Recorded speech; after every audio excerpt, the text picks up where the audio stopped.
What's going on, guys? Mr. Ballin here, former Navy SEAL turned internet storyteller with a focus on the strange, dark, and mysterious. And speaking of mysterious, today I have a mystery for you, and it's one of the more recent mysteries. It happened in 2014 and spanned a couple of years following that. It is a story that plays out like a psychological thriller, and in fact, Netflix recently purchased the rights to make a movie or show about this case from the family that were the victims of this case. The too long didn't read version of this story is you have this all-American family that purchases their dream home. They're getting ready to move in, and they start receiving these awful, wrathful, threatening letters from some anonymous person or group. The letters get progressively worse and indicate that whoever is watching them very closely at all hours and is able to see things that are not easy to spot just from walking by. This is someone who is really intensely focused on the family. I think that the best way to watch this video and learn about this case, to really appreciate what this family went through, is to put yourself in the position of being the Broaddus family. That's the family that purchases the house. Imagine you're in their position. Would you have stayed or would you have left? And I'd love to hear about it in the comments section. So let's dive in. In June of 2014, Derek and Maria Broaddus purchased their dream home. It is a $1.3 million 6-bedroom house in Westfield, New Jersey, which is a very affluent northern New Jersey town. So the house they purchased was on Boulevard, that's the street name, and Boulevard within Westfield is what at the time was like the street. If you lived on Boulevard, you had made it. I would say that times have changed because now Boulevard is remembered as the place where this case happened, so I would say it's probably not the best place to live anymore, but at the time it was like Derek and Maria were living their dreams and they knew it. 3 days after the sale of the house, they hadn't moved in yet.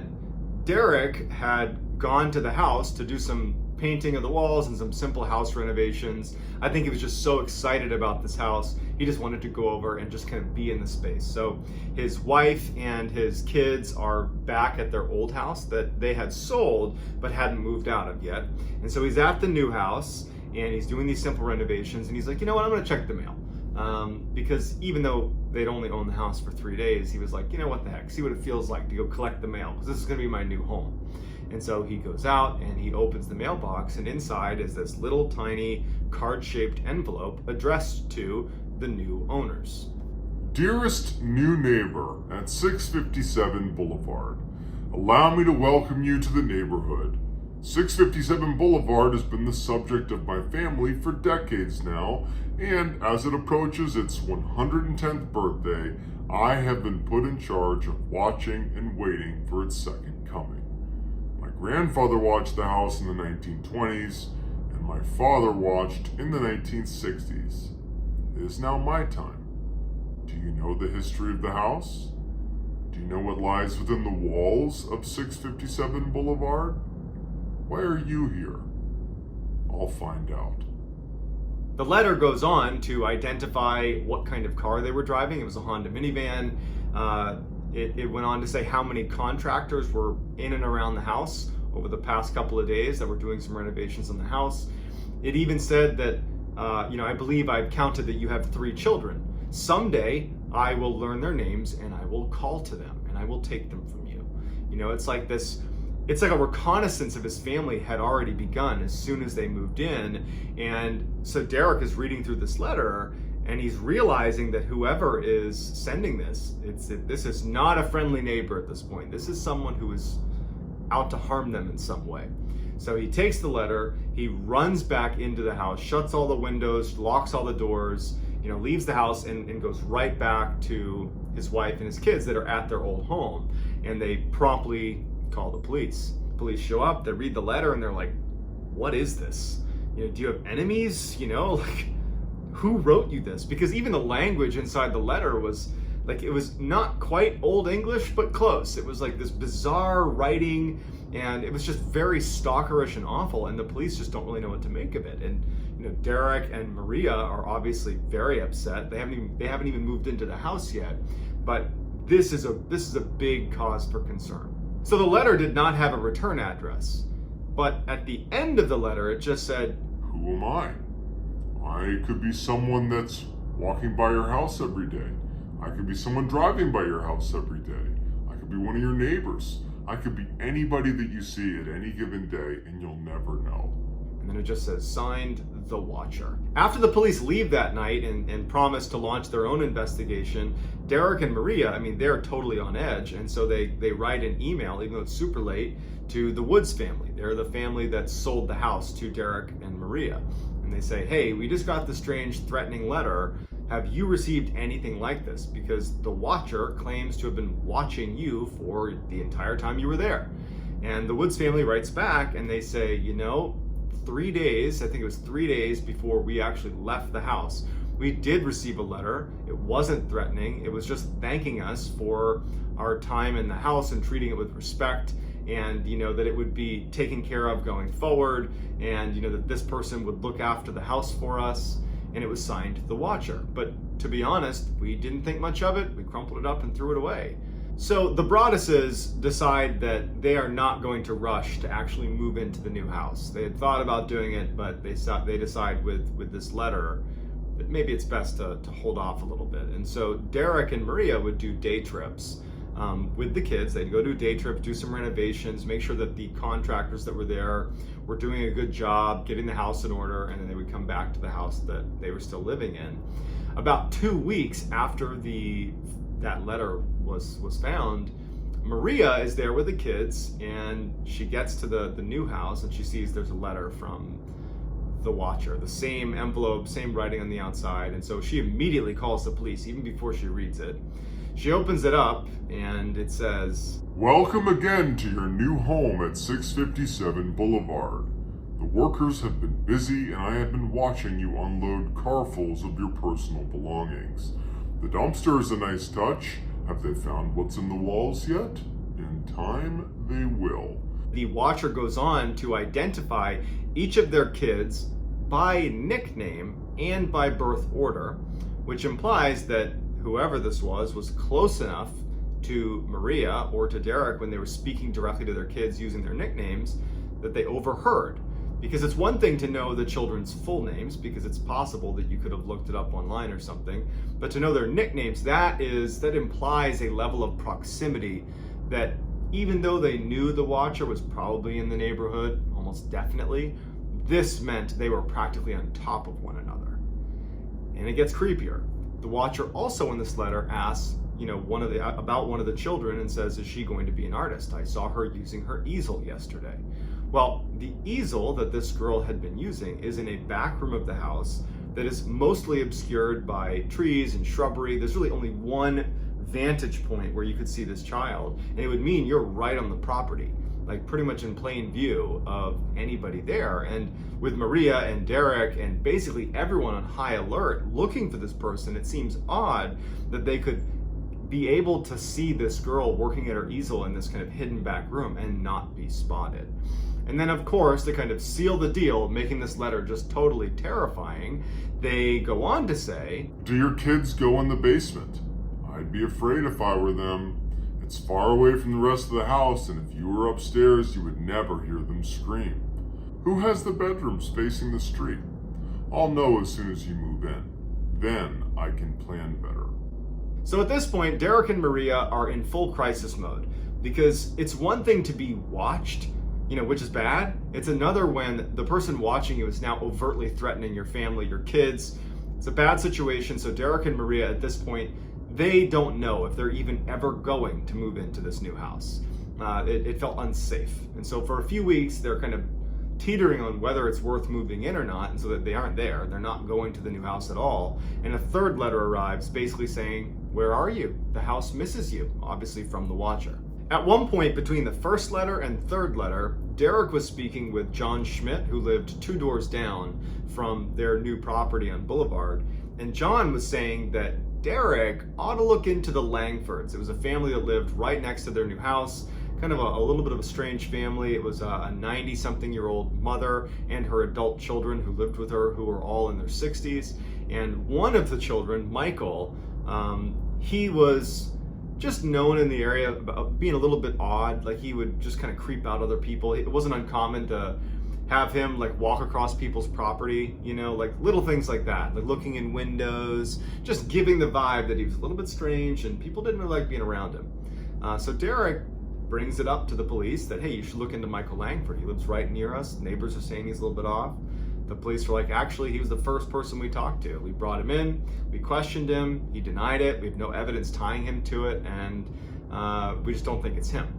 And then later on in the investigation, they would actually do a DNA sample from one of the letters, and they would find out that it was a woman's DNA. And so that effectively ruled out Michael Langford, but the Langfords had a daughter. And so they decided maybe it could be her. And so they actually got a water bottle from her that they found, and they tested that, and it wasn't a match. So the Langfords were ruled out. Derek is growing increasingly more paranoid and angry. He went from being scared of what was potentially going to happen to feeling like, how dare you threaten my family, my kids? And he started telling the police, like, if you don't find who's doing this, I'm going to figure out who it is. And then you're not going to be dealing with, a stalking case. You're going to be dealing with a different kind of case, if you catch my drift. And so the police were like, don't do anything crazy. We're working as hard as we can. It's just, there's not much to go on here. Derek wasn't okay with that.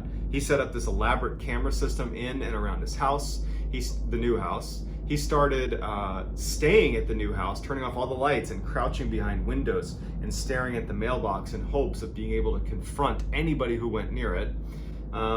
He ended up hiring 2 former FBI agents to launch his own private investigation. He hired a handwriting expert to analyze the letters themselves to see if they could pick up details about who this was and potentially profile them. And this person, all they could conclude was it was someone who was really, really mad. But all those things really didn't lead to any results. It was just Derek had become obsessed, and he was willing to basically do anything to find out who the heck is writing these letters. So at this point, the Broadduses had already sold their old house. They were still living in it because they hadn't moved into the new house, the house being watched. But at some point, the new owners of the house they sold were ready to move in. And so the Broadduses had to move in with Maria's family, but were still paying the mortgage on 657 Boulevard. At this point, the community started kind of spreading rumors about the Broaddus family.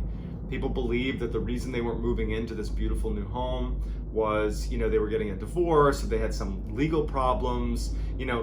The letters and what was going on with these letters, that was not widely known. There was speculation about it, but no one really knew for sure. So Derek and Maria kind of gradually became pariahs, and they ultimately decided that they're just going to sell this house, this new house they purchased, because they need the money. They've tied up a lot of money in it, and they feel like, we'll sell the house and we'll move on.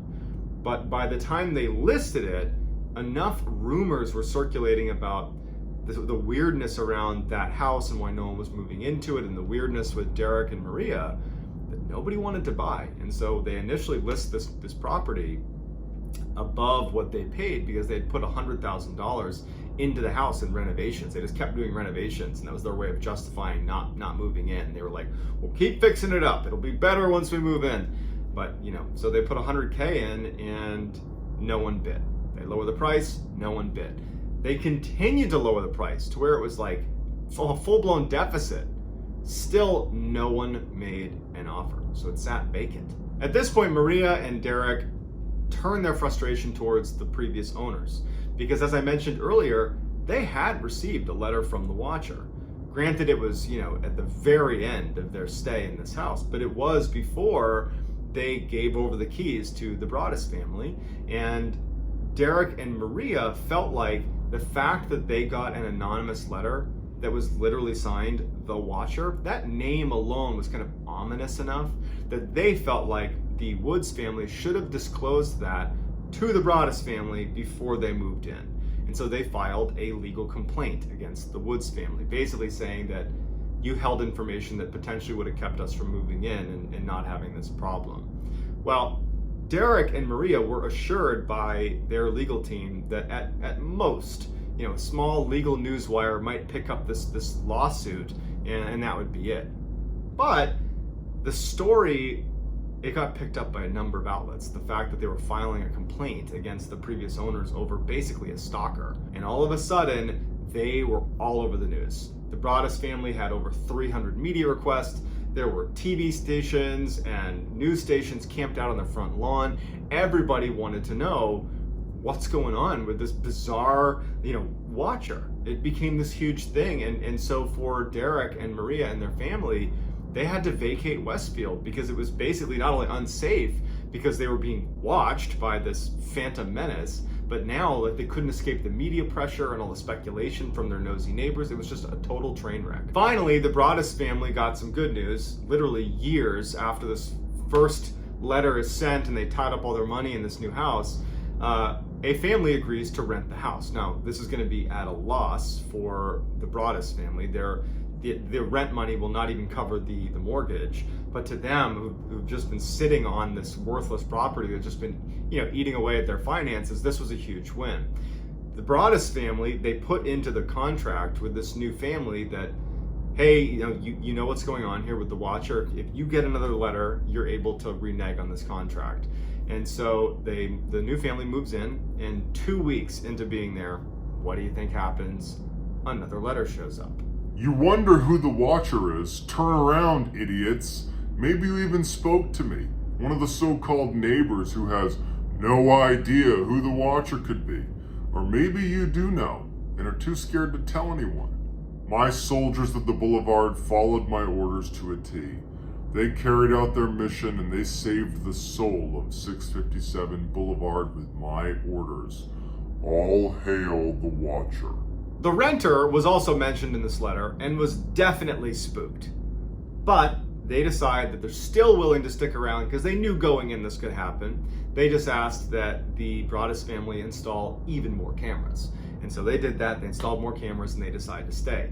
Derek and Maria are obviously disheartened, but at the same time, now they have more evidence against the watcher. And so they take this new letter, they bring it to the police, and unfortunately, much like the other few letters they'd received, there was nothing much to go on, except that you have this person claiming to watch them, but no hard evidence to tie it to anybody. So once again, they got nowhere. After renting this house out for a while to this family at a deficit, the Broaddus family in 2019 finally decide to just sell the house at a $400,000 deficit. It was just a huge nightmare, and at this point they were willing to pay $400,000 to get rid of it. Before they sold it, they received one more letter, and this is what it said. You are despised by the house, and the watcher won. Despite the investigation by police and the unofficial investigation by Derek's private investigators, we are not anywhere closer to figuring out who the watcher is, or what's hidden in the walls. It's all still a huge mystery. Many people have speculated that the Broaddus family, that Derek specifically, was probably the person who wrote the letters, because in fact, he would later admit that he wrote a number of anonymous letters to people in the community that had been bad-mouthing he and his family. But he said it was purely out of frustration. I wanted to scare them and make them, feel what it was like to have the watcher watching them. But he said, this whole situation has really devastated them financially and emotionally, and kind of ruined their ability to stay in the town that they loved so much. So it just, the angle that he stood to benefit from this, it's not a very good theory in my opinion. In addition, recently Netflix bought the rights to their story. But if Derek and his family had said, what we're going to do is we're going to set up this elaborate mystery around ourselves for years in order to secure movie rights, you'd be putting your kids through something so traumatic. And so the idea of having your kids have to live with the fear of being attacked and getting bullied at school because, everybody talks in these communities, that seems far-fetched too. It remains to be seen who the watcher is, but to this day, it remains a mystery. So if you haven't already, please click like and subscribe. I am going to be trying to do 2 or more stories a week. I'm really making a push to make YouTube my primary, so I hope you'll tag along. If you want to talk to me separately, you can DM me on Instagram. That's johnballin416. Also, go follow me on TikTok. My handle is Mr. Ballin. And that's going to do it, guys. I hope this was interesting, and I'll talk to you soon.